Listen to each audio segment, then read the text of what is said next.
Vaidade das vaidades, tudo é vaidade, já dizia o sábio Salomão. Mas hoje eu quero te convidar a analisar um pouquinho mais daquilo que Paulo ministra aos Coríntios sobre este tema. O meu nome é Tiago e este é o Pão em Casa.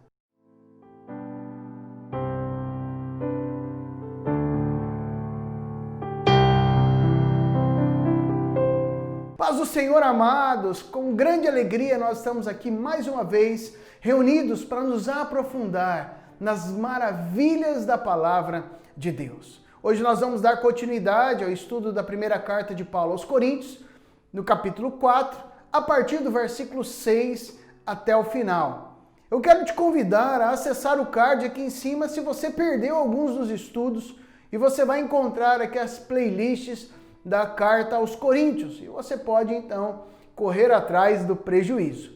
Você também pode acessar aqui em cima uma série de outros estudos maravilhosos para a edificação do teu coração, para o crescimento espiritual, para que você possa se fortalecer cada vez mais na presença do Senhor. Mas sem mais delongas, pega o teu caderno, o teu lápis e a tua Bíblia e vamos juntos nos aprofundar neste texto maravilhoso. E eu, irmãos, apliquei essas coisas por semelhança a mim e a Apolo, por amor de vós, para que em nós aprendais a não ir além do que está escrito, não vos ensoberbecendo a favor de um contra outro, porque quem tem diferença? E que tens tu que não tenhas recebido? E se o recebeste, por que te glorias como se não houveras recebido? Já estáis fartos, já estáis ricos, sem nós reinais, e prover a Deus reinasseis, para que também nós reinemos convosco. Porque tenho para mim que Deus a nós, apóstolos, nos pôs por últimos, como condenados à morte, pois somos feitos espetáculo ao mundo, aos anjos e aos homens. Nós somos loucos por amor de Cristo, e vós, sábios em Cristo. Nós, fracos, e vós, fortes. Vós, ilustres, e nós, vis. Até esta presente hora, sofremos fome e sede, e estamos nus, e recebemos bofeteadas, e não temos pousada certa, e nos afadigamos, trabalhando com nossas próprias mãos. Somos injuriados, e bendizemos. Somos perseguidos e sofremos. Somos blasfemados e rogamos. Até o presente, temos chegado a ser como o lixo deste mundo e como a escória de todos. Não escrevo essas coisas para vos envergonhar, mas admoesto-vos como meus filhos amados, porque ainda que tivesseis 10.000 aios em Cristo, não teríeis, contudo, muitos pais, porque eu, pelo Evangelho, vos gerei em Cristo Jesus. Admoesto-vos, portanto, a que sejais meus imitadores. Por esta causa vos mandei Timóteo, que é meu filho amado e fiel no Senhor, o qual vos lembrará os meus caminhos em Cristo, como por toda parte ensino em cada igreja. Mas alguns andam inchados, como se eu não houvesse de ir ter convosco. Mas em breve irei ter convosco, se o Senhor quiser. E então conhecerei não as palavras dos que andam inchados, mas a virtude, porque o reino de Deus não consiste em palavras, mas em virtude. Que quereis? Ir ter convosco com vara ou com amor e espírito de mansidão? Até aqui, queridos, vamos orar? Senhor Deus, nós te louvamos e te exaltamos pelo teu tremendo amor para conosco. E nós te agradecemos pelo privilégio que nós temos de nos aprofundar dia após dia na tua palavra. Eu te peço, Senhor, que a tua palavra venha de encontro aos nossos corações e que teu Espírito nos dê o discernimento e o entendimento para que possamos compreender as tuas palavras e sermos transformados por elas. Nós oramos e agradecemos em nome de Jesus. Amém e amém. Queridos, é evidente que Paulo, ele traz à tona um contraponto à vaidade, que é a humildade. E nesse sentido, queridos, algumas perguntas podem vir ao nosso coração para a nossa reflexão. Uma delas, o que é humildade? Nós vemos que o próprio Cristo, ele declara no Sermão do Monte, bem-aventurados os humildes de espírito. Temos também outras perguntas. Será que encontramos pessoas humildes? Ou qual é a diferença, então, de humildade e baixa estima? Mas o fato é, queridos, que Corinto era uma igreja que precisava aprender sobre humildade e também sobre paternidade.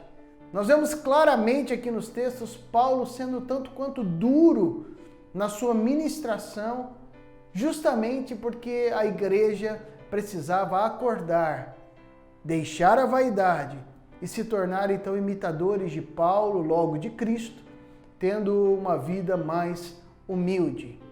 É claro que humildade não tem a ver com condições financeiras, mas humildade tem a ver com uma questão pessoal, com uma condição de alma, de vivência, uma questão espiritual. Nesse sentido, nós vamos olhar versículo por versículo deste texto e compreender o que Paulo quis dizer com essas duras palavras enviadas a Corinto. Os crentes de Corinto eram orgulhosos e vaidosos. E a causa das grandes divisões que aconteciam, que nós já vimos no capítulo 1 e também no capítulo 3, era justamente a vaidade. Pessoas infladas com seu orgulho, com seus achismos. Eu sou de fulano, eu sou de ciclano. Na verdade, isso tudo era um prenúncio de um coração vaidoso, de um coração orgulhoso. Orgulhavam-se da sabedoria dos seus líderes prediletos, quando que na verdade os seus líderes eram humildes, pessoas que viviam segundo a direção e a presença do Senhor. Quando Paulo ele diz aqui no versículo 6, olhe comigo aí. Eu, irmãos, apliquei essas coisas por semelhança a mim e a Apolo, por amor de vós. Quando ele declara estas coisas, ele está se referindo a figuras utilizadas anteriormente, como a figura dos agricultores em 1 Coríntios 3,6, a figura dos construtores em 1 Coríntios 3,10 e a figura dos servos mordomos, vista aqui então em 1 Coríntios 4,1, definindo assim as características dos ministros do Senhor. Paulo então desejava que através do exemplo dele de Apolo, os irmãos aprendessem a não se vangloriar ou ensoberbecer no Senhor. Paulo desejava que os irmãos, através do exemplo dele de Apolo, não vivessem uma vida de soberba nem de vanglória. Depois, com a série de perguntas no versículo 7 e 8, Paulo então ele mostra que se um ministro ele é mais talentoso do que o outro, isso não se deve a ele, mas sim a Deus que delegou todos esses talentos para a sua vida. Vamos verificar o verso 7 e 8? Por que em ti diferença? E que tu tens que não tenhas recebido? E se o recebeste, por que te glorias como se não houveras recebido? Já estáis fartos, já estáis ricos, sem nós reinais. E prover a Deus reinasseis, para que também nós reinemos convosco. É interessante porque Paulo não nega que os irmãos e também eles, como ministros do Senhor, receberam heranças espirituais. Mas ele mostra que isso não é motivo de vanglória. Nós não devemos nos gloriar nos dons recebidos da parte do Senhor, nos talentos recebidos sobre as nossas vidas da parte do Senhor. Porque é o Senhor que distribui a cada um conforme a necessidade. Enquanto muitas pessoas começam a olhar para si mesmos, cheias de orgulho, porque eu sei fazer isso melhor. O outro já declara, mas eu sei fazer aquilo e aquilo outro, quando na verdade tudo isso que somos, temos e fazemos vem do Senhor para as nossas vidas. É presente, é graça de Deus derramada sobre nós, para que possamos ser instrumentos vivos nas suas mãos, para a edificação do corpo de Cristo, a igreja. Paulo ele reconhece que é natural nós nos afeiçoarmos a determinados líderes, principalmente os líderes espirituais, pessoas que tiveram um papel relevante na nossa vida, ou na conversão, ou no processo de discipulado. Mas note também que Paulo adverte ao perigo de nós ficarmos afeiçoados apenas a este líder que teve um papel mais relevante ou fundamental na nossa vida. qual é o perigo disso? Que hajam divisões nas igrejas. E é nesse sentido que Paulo ele denota, como nós já vimos na lição anterior, que nós precisamos analisar se são ministros, se são dispenseiros do Senhor, se são fiéis, leais ao Senhor. No mais, queridos, uns têm mais talentos do que os outros. Isso é natural, porque Deus assim escolheu e desejou. Mas nós devemos entender e nos submeter a todos os líderes, a quaisquer que sejam, se eles forem fiéis ao Senhor, se encontrarem plenos na palavra de Deus, devemos nos submeter e sermos ali auxiliares, pessoas que cooperam para que a igreja continue caminhando no crescimento, unida na presença do Senhor. Eu quero te convidar a ler comigo a partir do versículo 9, para nós seguirmos um pouco adiante na nossa reflexão. Porque tenho para mim que Deus a nós, apóstolos, nos pôs por últimos, como condenados à morte, pois somos feitos espetáculo ao mundo, aos anjos e aos homens. Nós somos loucos por amor de Cristo, e vós, sábios em Cristo. Nós, fracos, e vós fortes. Vós ilustres, e nós vis. Até esta presente hora, sofremos fome e sede, e estamos nus, e recebemos bofetadas, e não temos pousada certa, e nos afadigamos, trabalhando com nossas próprias mãos. Somos injuriados e bendizemos. Somos perseguidos e sofremos. Somos blasfemados e rogamos até o presente. Temos chegado a ser como lixo deste mundo e como a escória de todos. Com essas palavras, o apóstolo Paulo deixa muito claro que o seu chamado apostólico nada tem a ver com status. Que o chamado apostólico não tem a ver com reconhecimento humano, mas que o chamado apostólico tem a ver com uma missão dada por Deus. Note que aqui, nessa sequência de versículos do 9 ao 13, Paulo ele coloca uma série de questões que tem a ver com uma vida de humildade. Uma série de lutas e de dificuldades, e aqui ele sempre aborda, os apóstolos em contraposição com aqueles que estão falando questões ali na igreja, aqueles que estão gerando picuinha, e ele coloca lado a lado uma questão e a outra para mostrar o quanto a vida apostólica é dura, é difícil, mas nem por isso também eles deixam de ser sustentados pelo Senhor. Mas mostrando que a vida apostólica é uma vida de humildade e não uma vida de vaidade. Note alguns adjetivos nada gostosos de ouvir que Paulo ele elenca. Olha aqui, ó. Versículo 9, ele diz que eles são espetáculos ao mundo, aqueles que estão açoitados, são ali injuriados na frente dos outros. No verso 10, ele coloca o adjetivo de loucos. Os ministros de Cristo são loucos, em contraposição àqueles que se achavam muito sábios. Depois, do verso 11 e 12, ele coloca que os apóstolos são sofredores, ou seja, eles viviam então marginalizados, enquanto que muitos dos irmãos ali da igreja de Corinto viviam então como reis, viviam ali nos seus palácios, nos seus lugares de destaque, enquanto que os apóstolos eram marginalizados, eram colocados de lado. Depois do verso 13, ele compara os apóstolos a lixo e escória. Pode ser ao mesmo sentido nessas duas palavras, que são as impurezas retiradas de um metal precioso ou de algo para tornar o valor maior ainda. E ele coloca que os apóstolos são tidos como lixo e escória naquela sociedade. E assim, com essas declarações, Paulo chega ao clímax da sua denúncia de que a igreja de Corinto estava sendo orgulhosa, de que havia muitas pessoas com a vanglória, muitas pessoas vaidosas, que não estavam aprendendo com eles, quer seja Paulo, Apolo ou Pedro, a essência do evangelho. E justamente esses partidarismos mostravam que eles não haviam aprendido nada acerca da humildade. Note que Paulo, ele afirma que os líderes eram humildes, que nenhum deles havia ensinado este tipo de prática.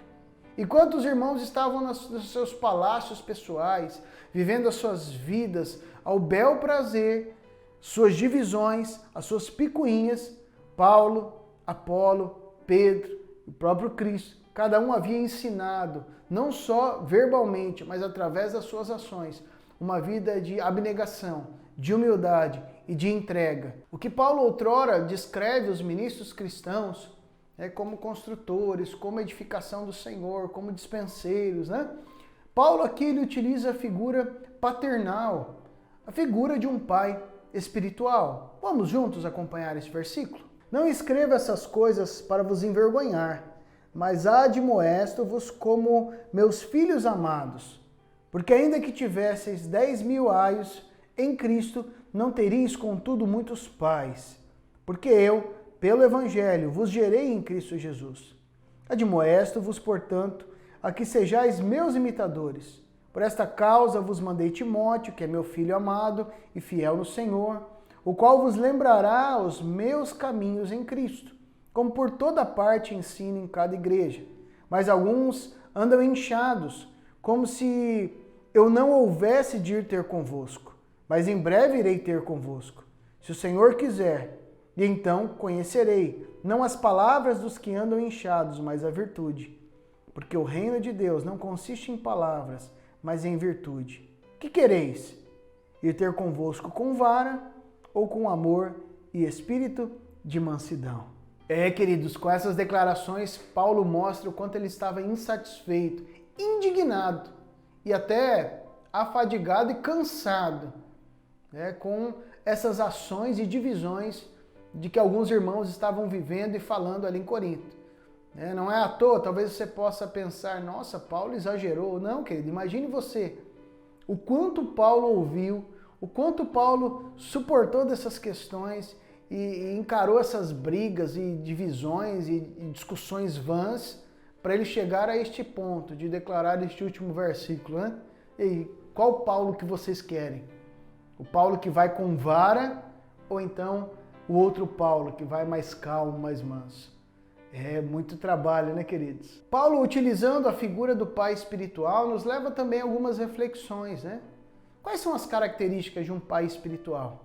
No verso 14, Paulo mostra que um pai espiritual, ele admoesta, ou seja, ele chama atenção, ele corrige. Na nossa sociedade, nós vemos pessoas tentando exercer a paternidade natural, sanguínea, sem corrigir os seus filhos. Isso é algo ruim, sem colocar limites. E quando nós falamos então de paternidade espiritual, as mesmas realidades são fatos e verdades. Nós não somos chamados a sermos pais espirituais coniventes, nem pais espirituais que deixam seus filhos viverem a seu bel prazer. E é por isso que Paulo diz, olha, eu sou o pai espiritual de vocês, por isso eu estou corrigindo, porque eu amo vocês, por isso eu estou vos admoestando, porque eu amo vocês como meus filhos. No versículo 15, Paulo mostra que ele, como pai espiritual que os ama, ele também gera, foi ele que gerou. Ele fala de uma gestação espiritual, foi ele que gerou aqueles irmãos. Da mesma forma que não há como termos vários pais naturais, também é uma realidade na espiritualidade. E Paulo, ele declara isso querendo mostrar que eles poderiam ter vários tutores, várias pessoas que seriam neste tempo usados pelo Senhor para instruir, para ajudar. Mas ele é o pai espiritual colocado pelo Senhor para fundar aquele lugar, para gerar aquele lugar. Então é nesse sentido que Paulo reafirma mais uma vez a sua autoridade paternal sobre aqueles irmãos. Um pai espiritual, ele precisa ser exemplo para os seus filhos. Ele poderia dizer, como ele diz um pouco adiante, né? Sede meus imitadores, como eu sou de Cristo. Ou ele poderia dizer, faça como eu estou falando. Mas aqui ele declara, faça como eu faço. Eu quero te dizer, queridos, que palavras convencem, mas exemplos arrastam. No verso 17, Paulo mostra que um pai espiritual, ele também ensina. Em Atos capítulo 18, verso 11, nós percebemos que Paulo passa ali 18 meses ensinando os amados ali em Corinto. Eles tinham sido profundamente alicerçados na palavra, através de Paulo. O trabalho de Timóteo, portanto, seria continuar a lembrar os irmãos aquilo que Paulo, com tanto afinco, ensinou àqueles amados no passado. É por meio do ensino da palavra que os filhos espirituais são alimentados. E em último lugar, do versículo 18 a 21, nós vemos que Paulo, ele deixa bem claro que um pai espiritual, ele disciplina os filhos que ele ama. Quando um cristão se desvia dos princípios da palavra, ele precisa então de ser corrigido pelo seu pai espiritual.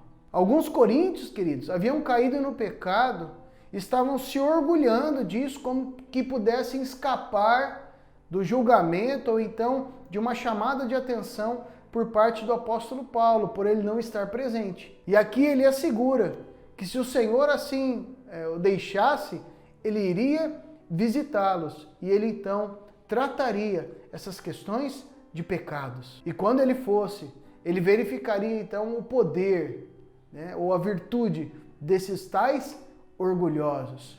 O confronto, querido, a correção faz parte de uma paternidade saudável. E quando ele afirma que o reino de Deus consiste em poder, ele está declarando que este poder que vem de Deus, somente homens espirituais podem usufruir.